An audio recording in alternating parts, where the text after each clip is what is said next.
Гісторыя з набыццём шафы ў калідор кватэры для брастаўчанкі Ірыны цягнецца вось ужо больш за год. Дагавор з фірмай, якая афіцыйна знаходзіцца ў Лідзе, заключаны ў ліпені мінулага года. Кажа, прыехала дзяўчына, правяла замеры і склала дамову. Але потым аказалася, што фірма прадаставіць толькі камплектуючыя, а зборка шафы па асобным акце. Ірына насцярожылася, але прадстаўніца фірмы запэўніла: так трэба. За ўсё патрэбна было заплаціць суму ў эквіваленце $375 США.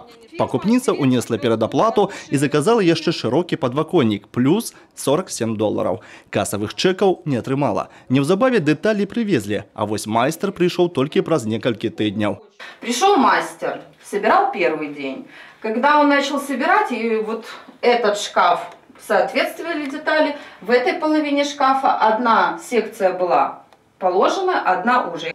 Нават у сабранай палове шафы дэталі не супадалі па ўзроўні. Дабіцца замены бракаваных дэталяў удалося толькі праз 2 месяцы. Зноў прыйшоў майстар, і зноў праблема. Обувь у меня не помещается, она не закрывается. Дверьки здесь, то есть одна на одну находят, то есть если ими каждый день пользоваться, они просто, этот шкаф, наверное, развалится. Ірына зноў звярнулася на фірму, папрасіла выправіць брак. Зноў прыйшоў майстар, паглядзеў і вынес вердыкт. Усё ў парадку. Як у парадку, дзівіцца пакупніца? Некаторых дэталяў наогул няма, а патрэбны магніт вязуць ужо больш за год.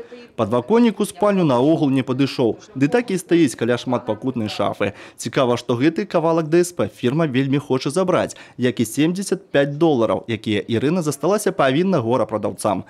Примерно со середины января начинается звонить с требованием денег. То есть вымогают деньги. Я говорю, вы исполните условия договора.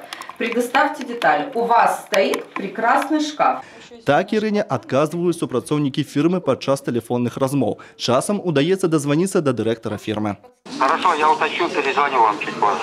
Аказваецца, у сваёй праблеме Ірына не адзіная. Брашчанка знайшла ўжо з дзясятак таварышаў па няшчасці з усёй Беларусі.